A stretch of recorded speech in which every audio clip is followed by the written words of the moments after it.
Good morning. My name is Manuela Kelly, and this is Miss Brownlee, and she's a special education teacher at Southside Elementary School in West Point, Mississippi, and I will be interviewing her today.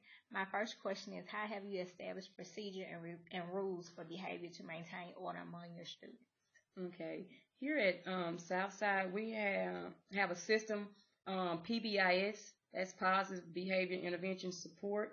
It's a step system that the principal and some more teachers on the leadership team came up with rules for every environment, classroom rules, hallway rules, cafeteria rules, rules just for every environment. And we have a step system, and in that system, all students start out every day on like a green. That's the lowest level, and that's the safe place to be because you're not in trouble.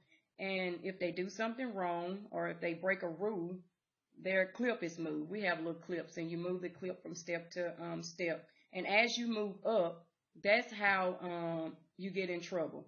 And if you move up one step, it's just a warning. And you move up again, the next step, that's an automatically you contact parents and you go see the principal. And the next step is a paddling. So we just got a step system that all teachers must use. We don't even have a choice. We got to use that system. And we also have something here that we call wave bucks. Wave bucks is what we give students for good behavior. If they're following all the rules, we just shower them with wave bucks, and they can spend these bucks every Friday at our Southside store. And this has worked out really well for us at Southside, and behavior referrals are down because of this. And my next question is, what special education strategies and techniques have you used to help your students? Okay, well, because all of my students are inclusion students, meaning that they work inside a regular classroom with their regular peers 80% of the day.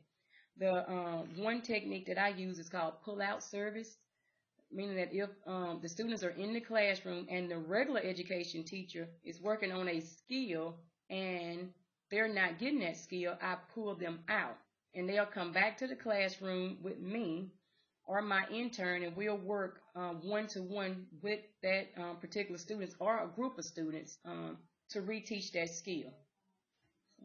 Okay, and my next question is, what methods do you use to encourage students to explore learning opportunities? One thing that I have always did with my students is I try to motivate them. Even one thing is with answering questions, because my students are kind of shy. Most students with disabilities, they really don't like to talk. They already feel like, well, I don't know the right answer. So I encourage them to raise their hand, try, make an attempt. Even if it's not right, it's something about what you got to say may be right. And just motivating them and letting them know that they can do it just like any other student. And that has worked for my students. Okay. And my next question is, how have you encouraged parental involvement in students' learning? Okay, because I'm a special education teacher, I have to communicate with my parents all the time because I have IEP meetings, reevaluation meetings, I have ESY meetings, and behavior meetings. So we meet all the time.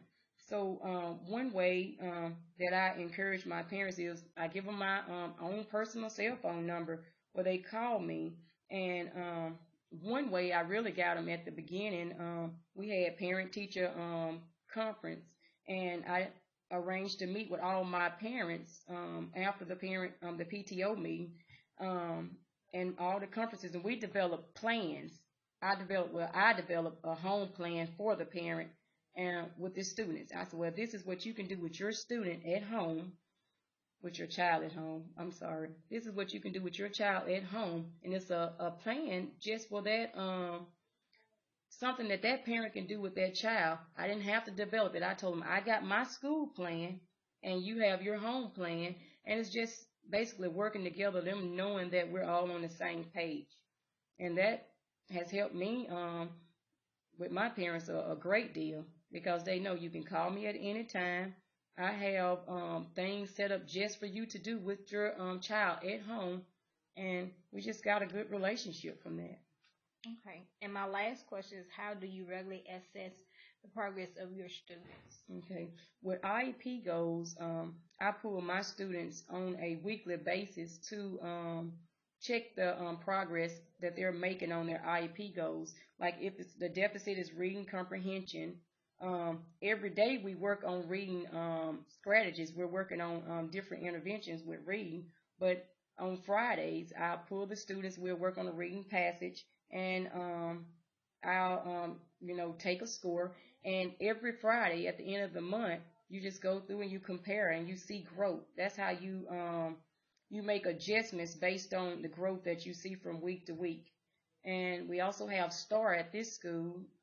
STAR is like something done monthly with my students. And sometimes it's not even monthly, it's further out. It's like every, maybe every 2 months. But with STAR, my kids are tested with STAR, and it's reading only. And that STAR report tells me exactly what the students are having problems in. It makes recommendations, things that I can do with the students inside the classroom. In math, we have reflex math, and reflex math is the exact same way. I know exactly what skills the students has mastered, and that's just really one way I can track the students' progress from week to week, even month to month. Okay. Well, thank you, Ms. Brownlee, for taking time out to answer these questions for me, and I hope you have a good day.